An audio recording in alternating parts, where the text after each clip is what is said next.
returning officer for Westmoreland Western, hereby declare nomination center, the Anglican Church Hall in Grange Hill, open.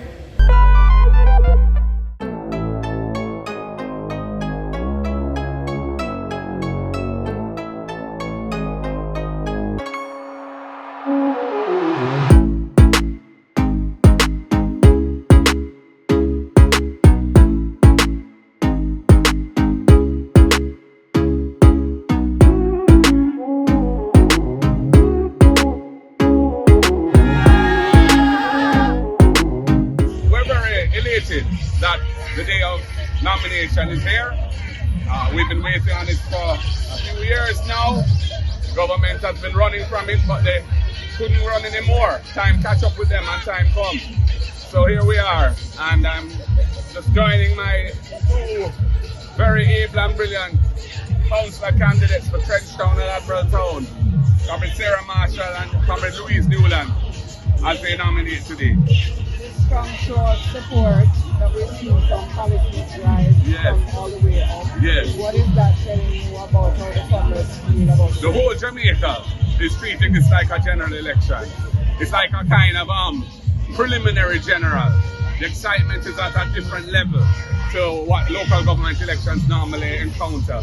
And I think that's because people are dying to send a signal to this government that they want to get rid of them and bring in a government in which they can have trust and confidence. They're tired of a government with a leader who has broken its trust with the people through a series of actions over the last several years, and a government that hasn't shown the capacity to care for the interests of the people, especially the most vulnerable who need their help.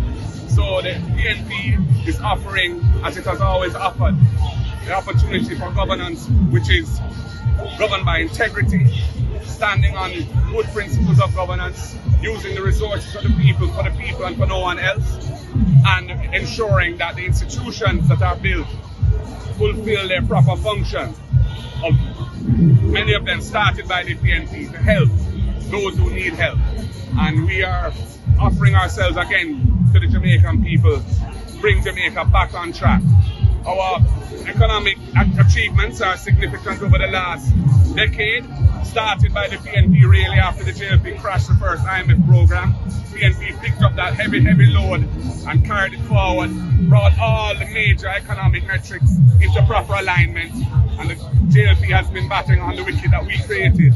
And we intend to ensure that sound economic management continues, but our priorities are going to be the things that will transform Jamaica to make a country where our people, all of our people, can achieve their hopes and dreams. We want to make Jamaica nice for everyone. You have said, and the PNP has said, that the election is a referendum on the JLP, but isn't it also a referendum on the PNP too? Yep, it's a referendum on anybody who's contesting. And we believe that the people are going to send a strong signal as to who they want to see moving forward in government. So you expect the people to vote yes for PNP and no JLP if this was a referendum question? I don't know what is a referendum question. This is a local government election, and I expect that we will succeed in our goal of winning the majority of the councils. What are the councils that you are targeting to take over? Each and every one we have our eyes on. Obviously what we have already, we want to assure that we keep those, and there are others that we intend to win. Obviously he's feeling a sense of desperation because he knows it's true. It is a referendum and he doesn't want it to be, because he knows that the people are going to show him and show his government what they think of this corrupt and uncaring government. So he can say what he wants, he can describe it how he wants, it doesn't feel anything. The latest Clue Report released this morning suggests that more Jamaicans believe that the country is heading in the wrong direction compared to the last polling conducted. What do you make of that finding? I think the people's feelings have intensified as we have stepped up our game, and we are engaging the people all over Jamaica, and we are sending our message to them, and I believe it's resonating with them, and there's more to come. And I'm not surprised by what you just told me. What the PNP them there? Everybody, give me the fist, give me the fist, give me the fist. Let me creep for that man. Let me creep for the teeth in trial. Let me sleep for the false promise. Yo, one thing, get your push through. Peter Phillips, get a broom. Yo, Julia, get a broom. Man, everybody.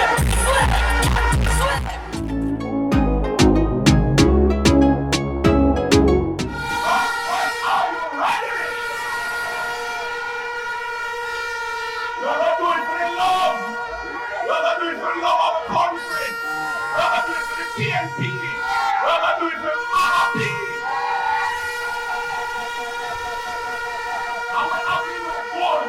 We're having no fun because Mama P they wanna watch TV. So that they not go to Mama P. Our legacy is in good hands. Comrades, Whiskey Dog, Prince Dog, Pierland, we love you, we love you, we love you. I want you to pick up the two candidates from Tivoli and Denham Town.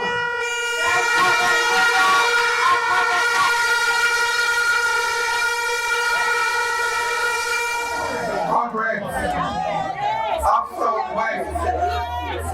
Let me hear the British Town of it. Let me hear no talk to the drum. Let me hear the Finland of it. I'm so.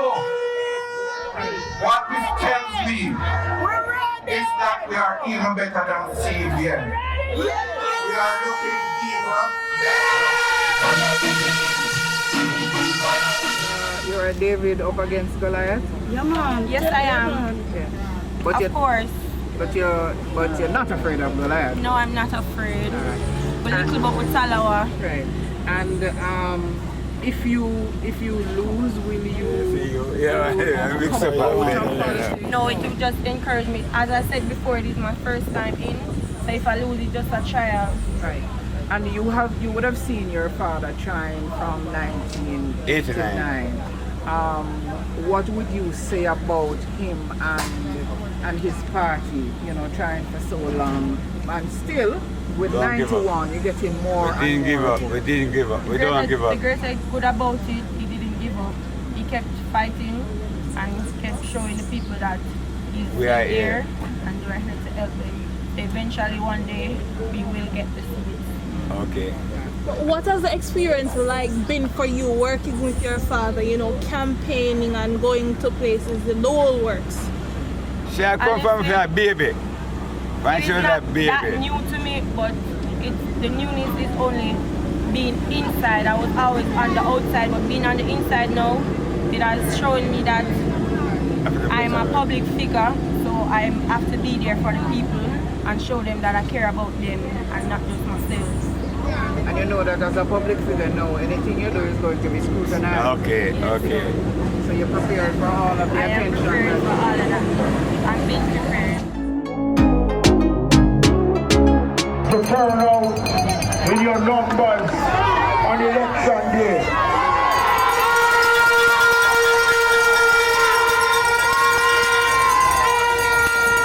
And show them the power and the might of the people of West Kingston on the Jamaica Gleaner. Today is wonderful, but what is more important is the 26th on election day and get every single vote in the ballot. When we finish, I want everybody come out the street and go home. Go back to work. Pick up your pick to them at school. This election is an election to show that West Kingston is the dominant constituency in Jamaica.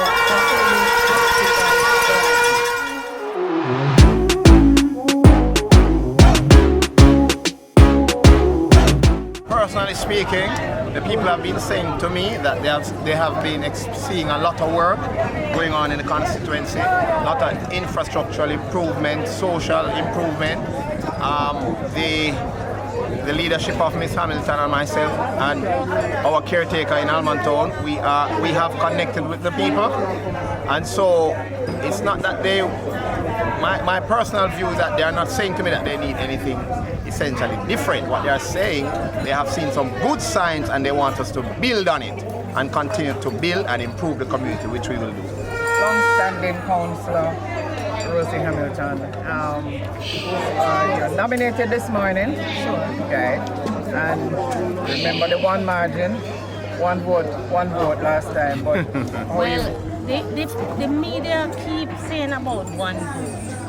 And I've never heard what causes the margin to be so low.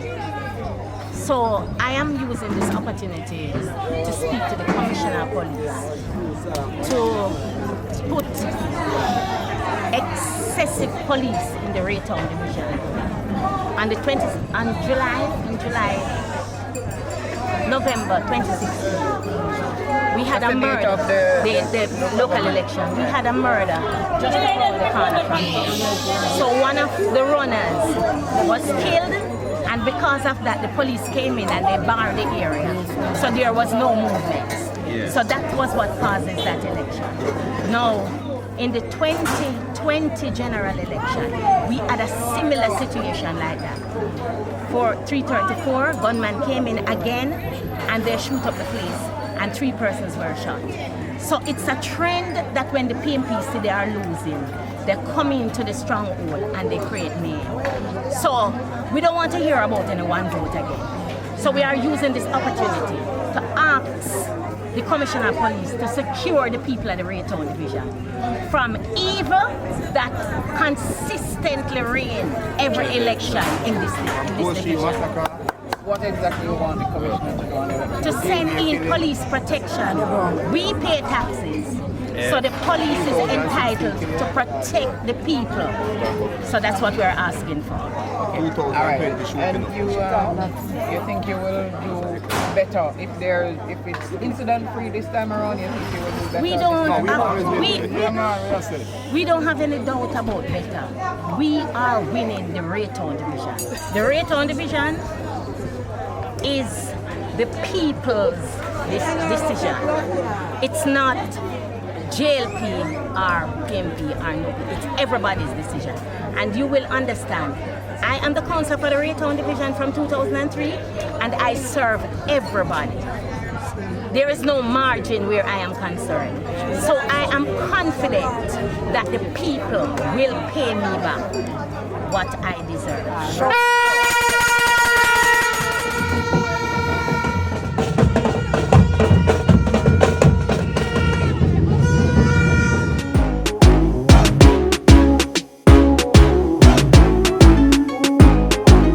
What's the next step for all three? I understand that the Seaview division in particular was a bit close in the last election.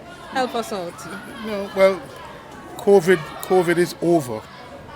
We have a new beginning and we expect to win all 3 divisions in Western St. Andrew. Comfortably? Comfortably. Mm-hmm. Let's hear from the candidates. Attorney at Law, Michelle Yes, Thomas. I am excited. I do believe that we will take home the Park division again.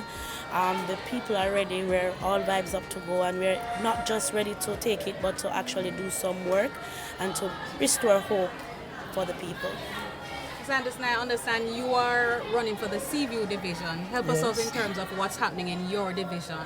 Well, we've been out in the field and campaigning and things. I'm comfortable. Mr. Clark, what's happening on the ground in your division? Well, my division is Waters division. And one of those divisions who has a lot of development in train and coming, and we are good.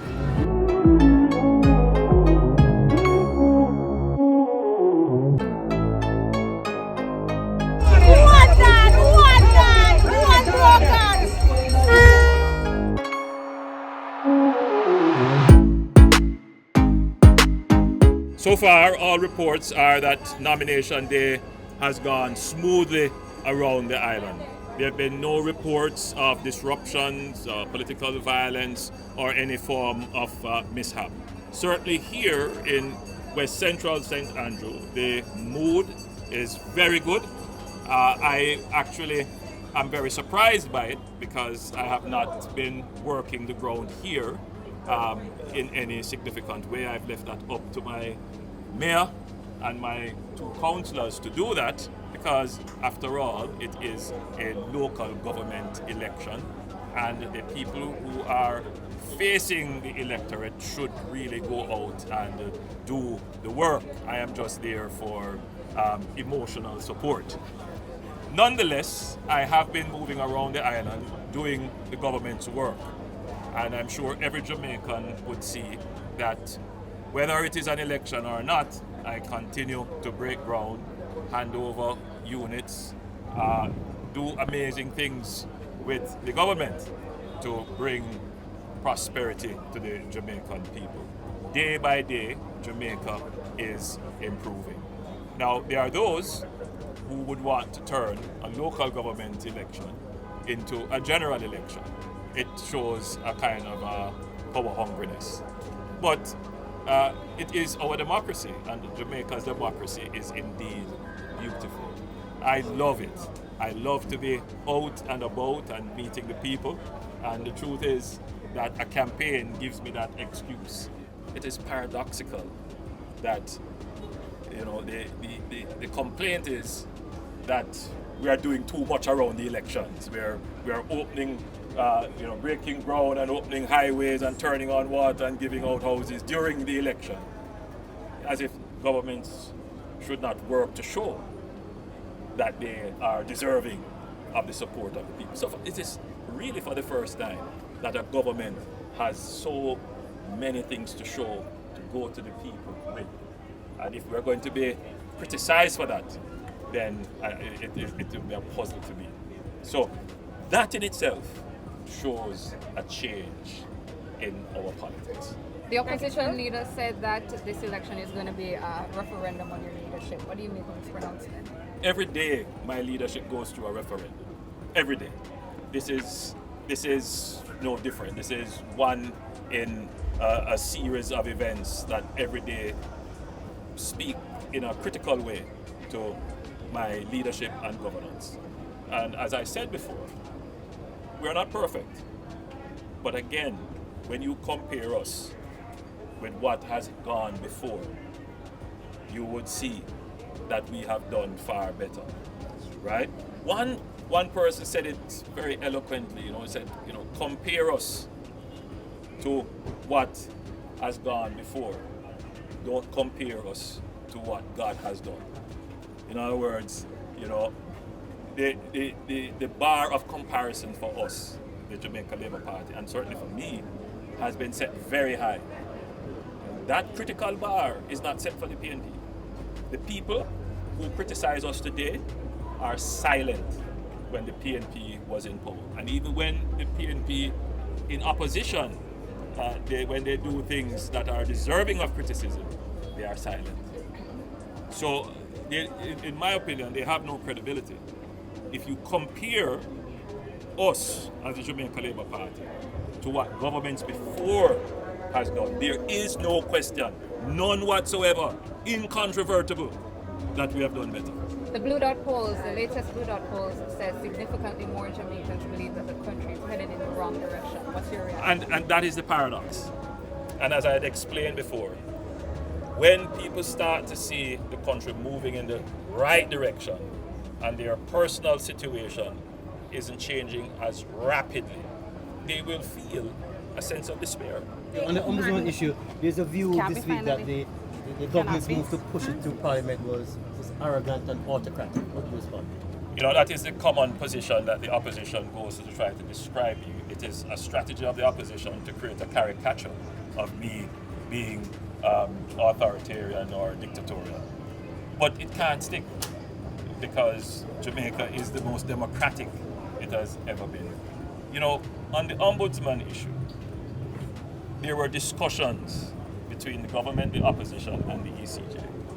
Discussions which were discussed and read out in Parliament in the recent debate. And the opposition agreed. The opposition changed its mind.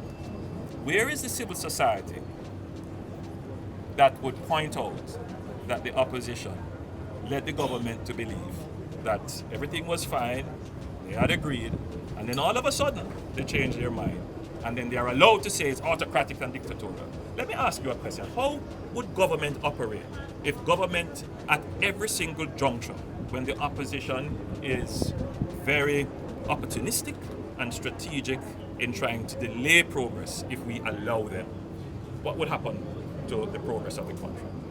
So we've gone through a process. It was discussed and debated in Parliament. There was an agreement. And then all of a sudden, out of nowhere, they have changed their mind. And it worries me that they would have changed their mind just before an election. So we would be going into an election without any process of an ombudsman. And I think the country should look into that and look behind the motive for the opposition's delay tactic. Was the delay in calling the election due to panic within the JLP read the poll numbers? I'm happy you asked the question. And let me tell you why I'm so happy you asked the question. There is this issue about fixed election dates. The Jamaica Labour Party was a proponent of fixed election dates. And we looked very closely at what the English did, the British did in their parliament in setting fixed election dates. The idea was it added greater certainty and would be less disruptive to the business cycle. And we thought that that was good, and it was a part of our 2016 platform. When we went into office, we put it for further research to get the legal advice to go forward. And certain concerns were raised as to whether or not fixed election dates would fit within our constitutional arrangement. Now, bear in mind, in the United Kingdom, they don't have a written constitution, so they can create conventions, but they have strong conventions as well. You would note that in the last few years, because of several events that have occurred, they have had to call early elections. And it so turned out that the succeeding government changed the law, reverted to what existed before. And it says to us that we have to look at it very carefully.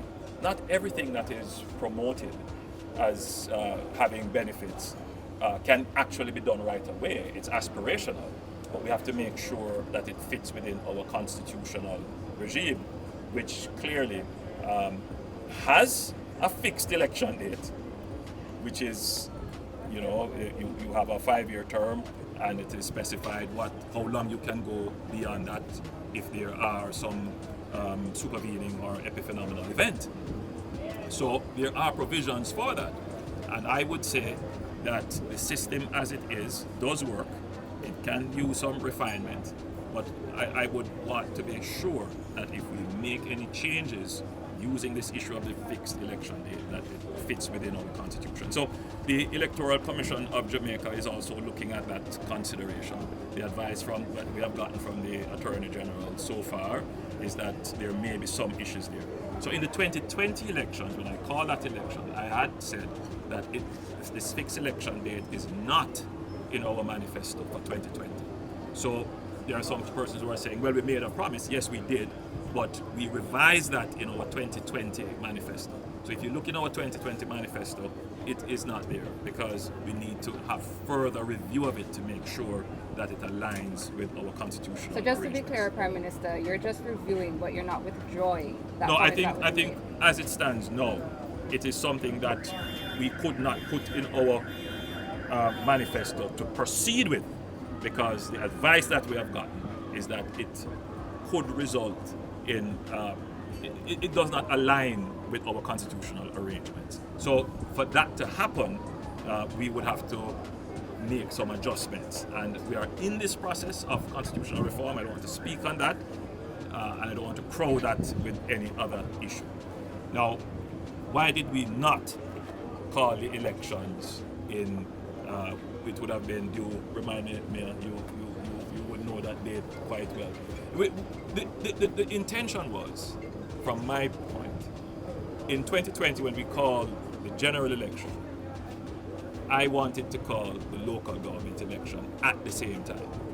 In fact, we made arrangements for it. We made some, you would recall that we made amendments to the law to do it. So we never feared any election. We wanted to do it. There was a sense, both in the opposition and in our councillors, that this would be new. First time it would be done, and it is going to be done during a pandemic. It could create outcomes that nobody would be able to predict, And so the view was, don't call both of them together since it is novel and you're going to do it during the pandemic. On reflection, maybe we should have done it then. But coming out of the pandemic, you would recall that, well, coming out of 2020 election, you would recall that new strains of the virus came on, that we had to go into severe lockdowns, that there was an economic fallout. Certainly, I don't think that the Jamaican people would be in the mood to contend with another election. And that is just the reality. What will it take to win the Mullines division? Import more. That's a question for the council. Well, we need to ask Well, I tell you something. We have never had a councillor before, but this trip, we are going to take the Mullines division. We need it. We are not doing anything there. If you go there and you look at the situation there, it's just a member of parliament alone that we're doing things, and I am prepared to change that.